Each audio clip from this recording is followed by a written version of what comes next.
I will be giving you the meaning of the proverb both in Hindi and English with examples. Hey there, welcome back to my channel Road to Library, where we learn English with fun. For those who are new to the channel, please go and subscribe to it and press the bell icon so that you can get the notification whenever I come online. At the end of the video, I will be telling you a shocking fact related to a word, so don't leave the video in between and watch it till the end. So in today's video, we are going to talk about some very common and useful proverbs that all English speakers should know. ये बहुत ही useful और common proverbs हैं, हम लोग जो daily life conversation में use कर सकते हैं. So are you all ready for the take off? Fasten your seat belts and stick your eyes at the window. I mean at your phone screens.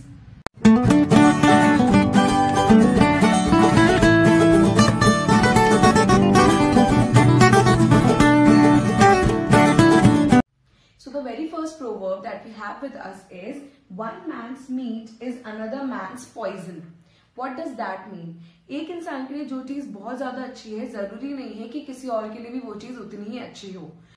The things that are enjoyed by you, it is not necessary that they are enjoyed by other person also. और लोगों को भी वो चीजें पसंद आए जो आपको पसंद आती है, ये जरूरी नहीं है.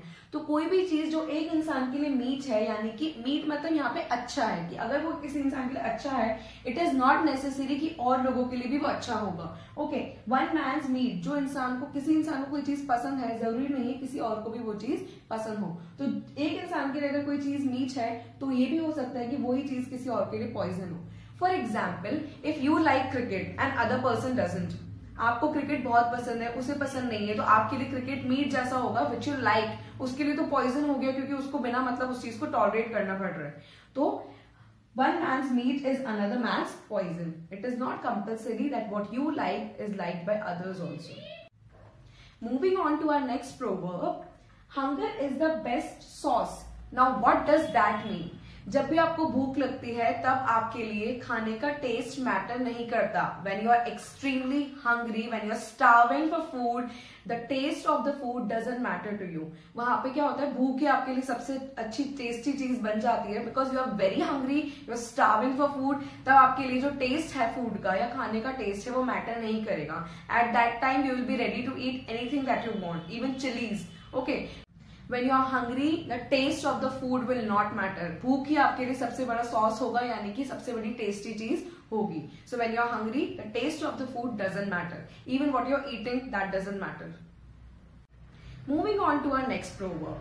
It is, the grass is always greener on the other side of the fence. Hindi में भी इसके जैसी एक कहावत है, एक प्रोवर्ब है कि दूसरे की थाली में हमेशा ज्यादा घी नजर आता है. Now what does that mean? It means that हमें हमेशा दूसरा इंसान की जो सिचुएशंस हैं, उसकी प्रॉब्लम्स हैं, उसकी लाइफ है, वो इजी लगती है हमारी लाइफ के कंपैरिजन में. We think that the other person's life is easier than our life. Okay, हमें लगता है कि उसकी जितनी भी सिचुएशंस है, उसकी लाइफ की प्रॉब्लम्स हैं, वो बहुत आसान है, वो बहुत ज्यादा अच्छी लाइफ जी रहा है हमसे, जबकि हमें रियलिटी पता नहीं होती कि वो अपनी लाइफ में कितनी प्रॉब्लम्स फेस कर रहे हैं. हमें हमेशा ये लगता है कि हमारी लाइफ से बहुत ज्यादा प्रॉब्लम्स हैं, बहुत ज्यादा सिचुएशंस खराब हैं, हमें ज्यादा अपॉर्चुनिटीज नहीं मिलती है, etcetera etcetera.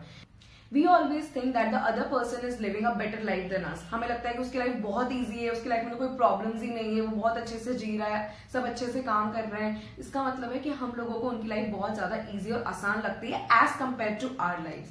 But that is not the reality. Moving on to our next proverb. It is, strike while the iron is hot. Hindi में भी इसका एक मतलब है कि लोहा गर्म है, हथौड़ा मार दो. Now what does that mean? It means using an opportunity to its best. किसी भी अपॉर्चुनिटी को, किसी भी सिचुएशन को, किसी भी मौके को इमीडिएटली या फिर बहुत ही अच्छे तरीके से, बेस्ट तरीके से यूज करना. लोहा गर्म है और हथौड़ा मार दो, तो जो भी प्रोडक्ट है वो बेटर आएगा, अच्छे से टूट जाएगा. Okay, so it is in English, strike while the iron is hot. कोई भी अपॉर्चुनिटी को, कोई भी सिचुएशन को, कोई भी मौके को उसकी इमीडिएटली और बेस्ट तरीके से यूज करना, that is strike while the iron is hot. Now moving on to our last but not the least proverb, that is, when in Rome, do as the Romans do. Hindi में हम इसे कह सकते हैं, जैसा देश वैसा भेष. हम लोग कहीं भी जाते हैं फॉरेन कंट्री में, किसी भी कंट्री में, किसी भी जगह पे, हम खुद की कंट्री में भी जाते हैं अगर किसी अननोन प्लेस पे या फिर घूमने के लिए वेकेशंस पे, हॉलीडेज पे, तो हम लोगों को वैसा ही करना चाहिए जैसे कि वहां के लोग कर रहे हैं। हम लोग अगर कहीं भी जा रहे हैं तो हम लोगों को वहाँ के रूल्स रेगुलेशंस, वहाँ का लाइफस्टाइल, वहाँ का फूड, वो सब अडेप्ट करने की कोशिश करनी चाहिए। We should always try to follow their rules. हमें वहाँ के जो कन्वेंशंस हैं, वहाँ के जो कस्टम्स हैं, जो रिचुअल्स हैं, जैसे वो लोग ड्रेसअप होते हैं, जैसा खाना खाते हैं, वो सब हमें अडेप्ट करने की कोशिश करनी चाहिए। And we should always learn new things whenever we go at any place. Hence the proverb When in Rome, do as the Romans do. जैसा देश वैसा भेष। हम कभी भी कुछ भी करें फॉरेन कंट्री में जाके या फिर बाहर जाके, हम लोगों को वहाँ के रूल्स, कन्वेंशंस, कस्टम्स, रिचुअल्स उनको फॉलो करना चाहिए। And we should always learn new things from new people and new places. So now we have landed successfully. So as I promised in the beginning of the video that I'll be telling you one shocking fact regarding a word. So it's time for that. Everybody must be aware of the word nice. This word nice. Do you know what it used to mean 500 years ago? It used to mean, nice used to mean, it will be very shocking, it used to mean stupid and foolish. Yes, it's true. If you are having any doubt, you can go and check it. पहले 500 years ago इस word का मतलब, nice word का मतलब जो था वो क्या था? Stupid and foolish. अब इसका मतलब होता है अच्छा, good, nice, okay, okay, good, very good. तो that is the meaning of nice at present. But 500 years पहले ऐसा नहीं था। इस वर्ड का मतलब था स्टूपिड एंड फुलिश।